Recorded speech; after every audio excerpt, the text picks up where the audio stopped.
Hello everyone, hope you're all well. Right, today we are looking at webcams. I've got 5 dedicated webcams to show you today, plus an app for an iPhone which does the same job. Now, a lot of us are working from home at the moment for obvious reasons.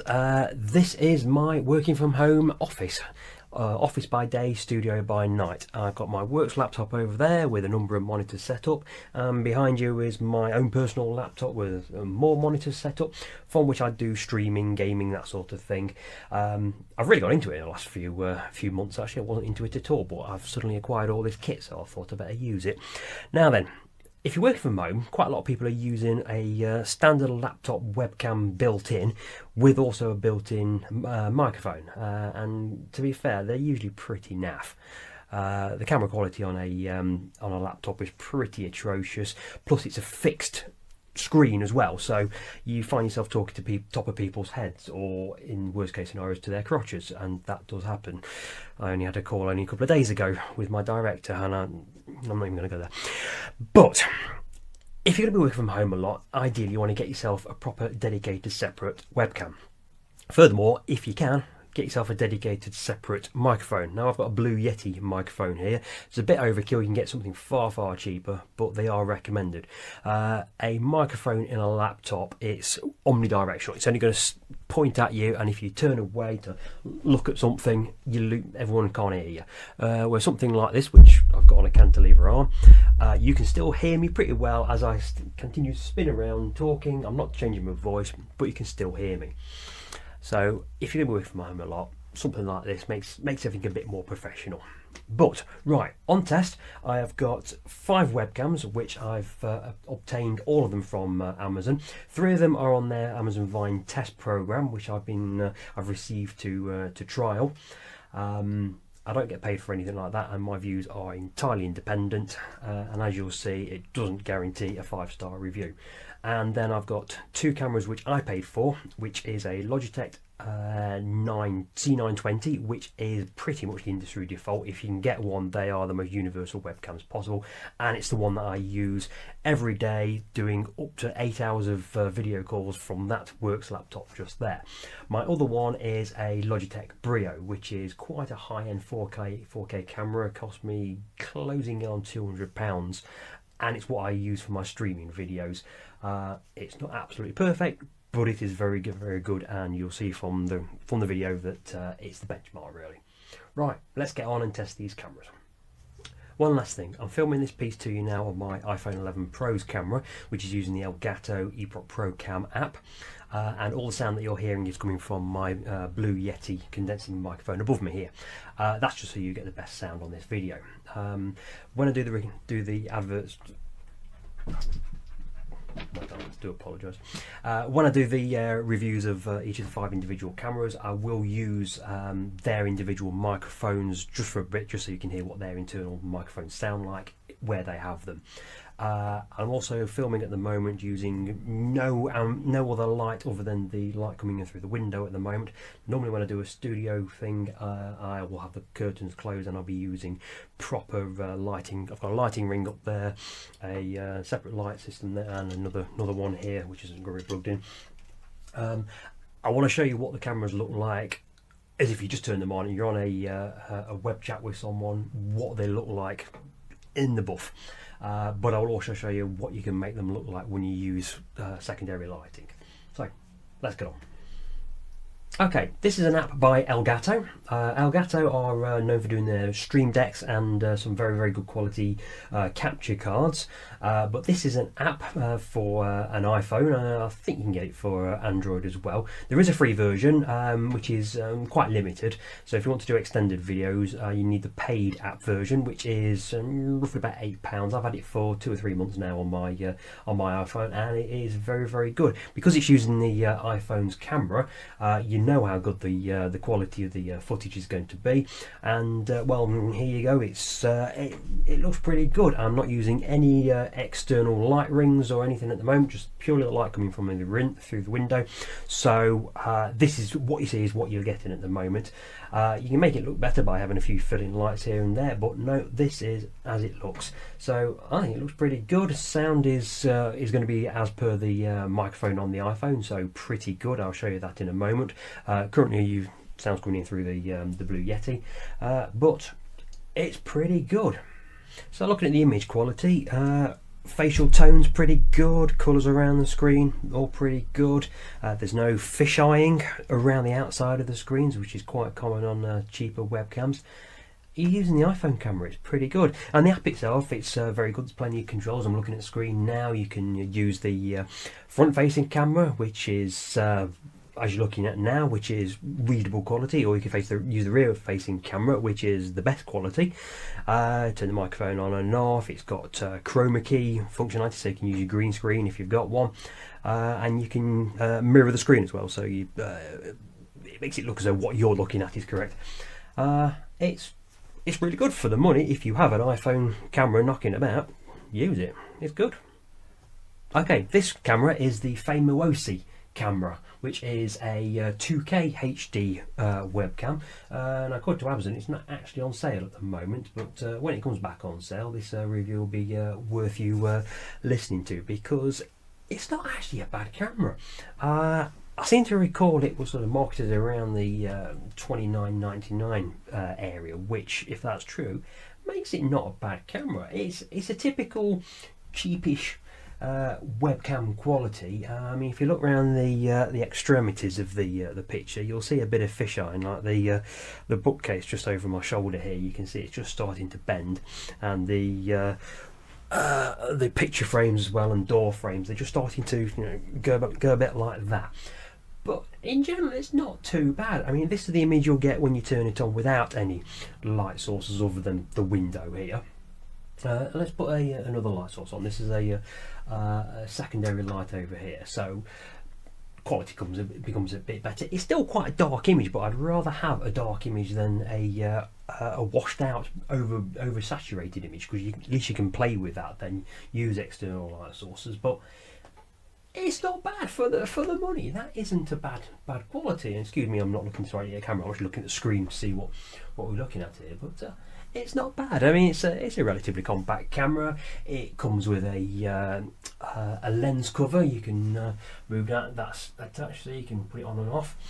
And it's also got very helpful lights on it. Red light to show that it's got power, and a green light to show that it's the image is on, which is quite useful to know. Not all cameras have that, as you'll see. But no, it's not bad. If that is 29-30 quid, that's a decent camera. It also came with a little tripod, which is that tripod there. Excuse the fill-in flash that's on it. But that came with it, and it's a bit cheapo, but it's all right. It's not too bad. It's nice to have the option. It has a monitor mount, so sort of flaps around, just hooks over the edge on it. It's not too bad. It connects by the standard old USB-A port. It's alright. It's not bad. If Amazon choose to start selling it again, I've had it, what's that, two and a half months now. I've used it a little bit, but not a great deal, because I've got all the other cameras, but it's alright. It's alright. Okay, just so you can hear for yourself, I've turned off the Blue Yeti microphone, and I'm using the webcam's microphone. So, little test: if you turn away from the camera, can you still hear me? That's what you're getting with a omnidirectional microphone that's built into the camera. It's not actually that bad. Okay, this is a review of a 4K USB webcam. I would give you the name of it, but it doesn't actually appear to have a brand name. It's webcam, USB webcam with microphone, privacy cover, 4K UHD, built-in ring light, streaming webcams for PC, Mac, blah blah blah blah blah. Well, it's not very good, is it? It's extremely washed out, and I've not played with any settings. This is just plugged into the USB port, which is USB-A, and this is what you see straight off the bat. It's not very good. Now, I prefer an image to be darker, because at least then you can play with external lights and what have you, but it's just not very good, this isn't. Everything is washed out. My facial tone is just completely lost. It's only starting to get a bit balanced in the background. It's just not really very good. About the camera itself, I mean, the camera itself isn't too bad actually. It comes with a shutter lens cap cover thing. The actual stand that it's on, which grips onto the top of the laptop screen, isn't too bad. There's a green light on it to show me that it's on. and it's also got a light ring around it where if I tap the side of it I can start to illuminate myself. Now that's a really, really good feature. Problem is the camera is already oversaturated as it is, so additional light is the last thing that you want. I mean, if you were to put onto this a fill-in light which I use with when I'm doing streaming, you can barely see me against the background. It's really not a very, very good camera, and this is supposed to be a 4K camera, which is one of the only two on test which claim to be 4K. It's not very good. Now it's on sale at the moment for £40. Recommended price is £50. It's just no.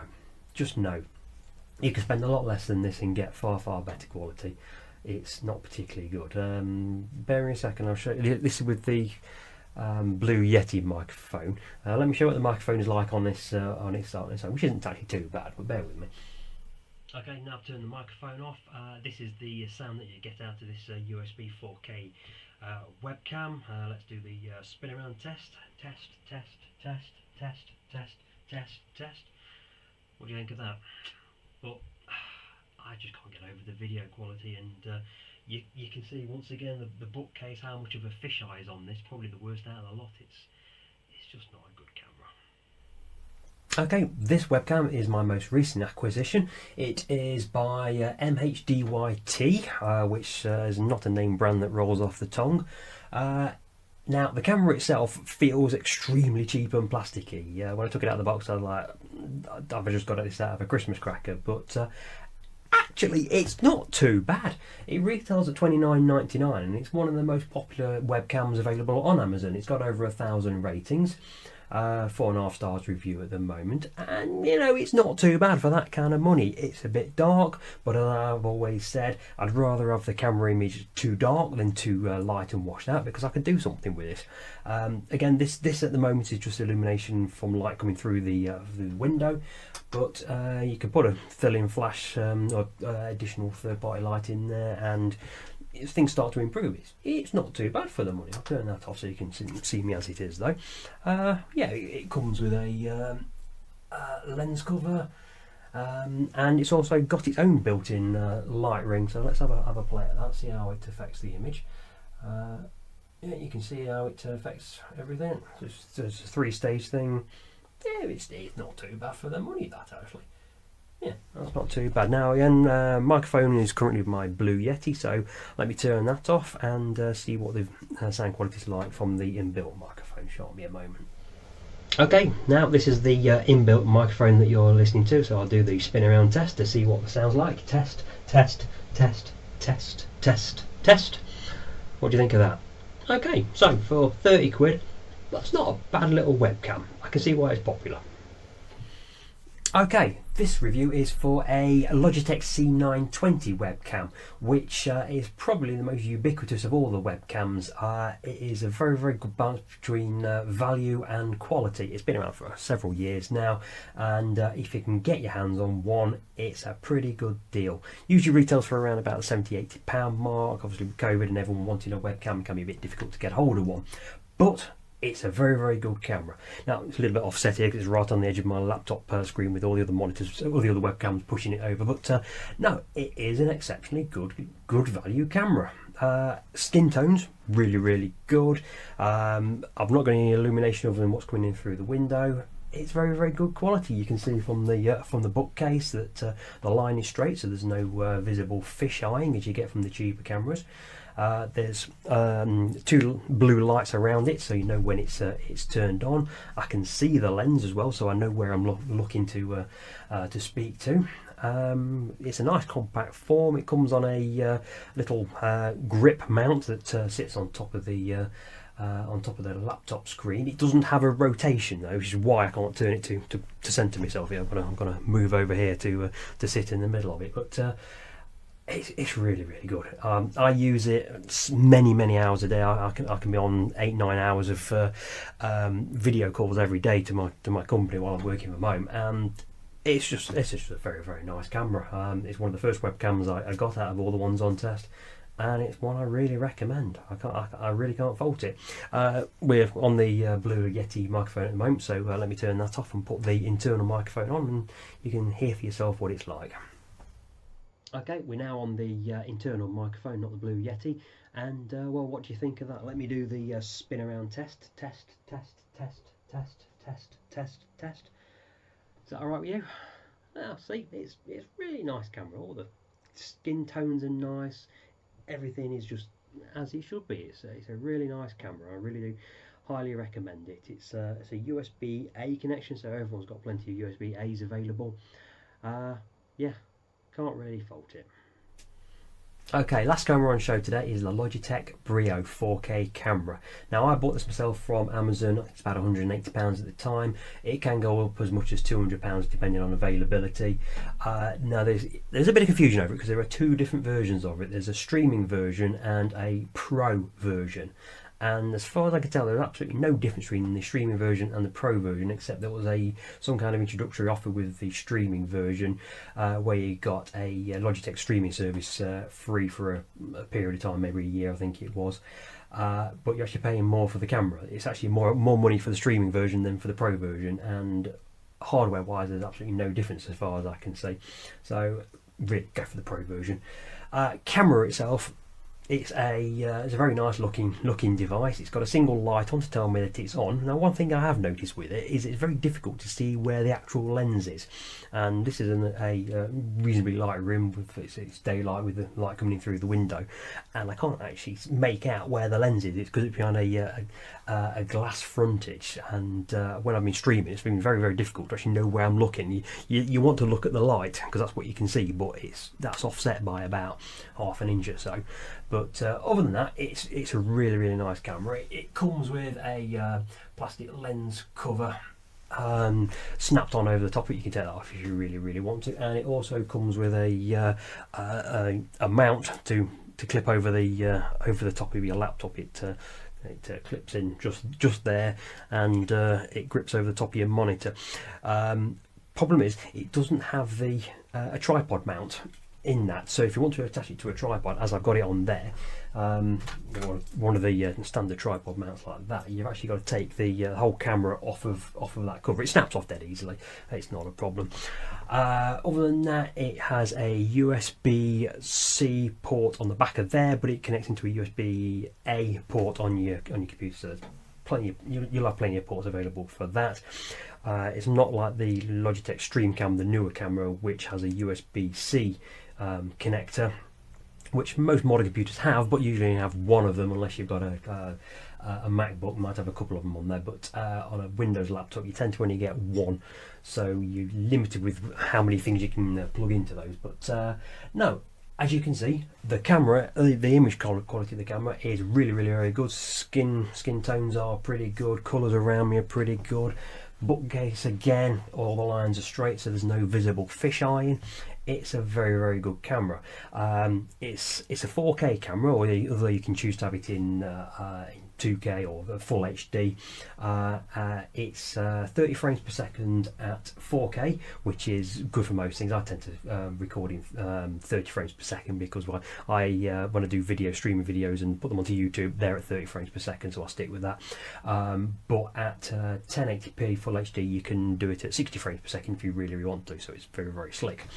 Now, beyond that, I would say that if you want to get the very best quality out of it, use a secondary light, like putting something like that.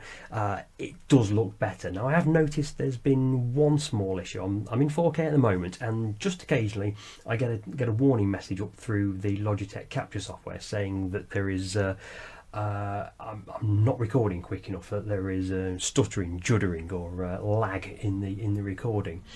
And I've noticed in a couple of my videos that my voice has come out of sync, and I've had to pair it back up again, sync it back up again in Adobe Premiere Pro.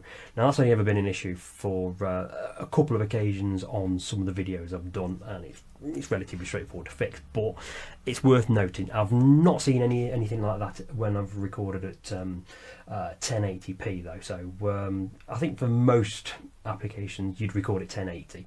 4K is a bit overkill at the moment, really, especially for streaming over the internet to doing web chats and whatever. The internet connection is probably not good enough at either end, so it compresses it down anyway. So that's not an issue, but it's something I've noticed.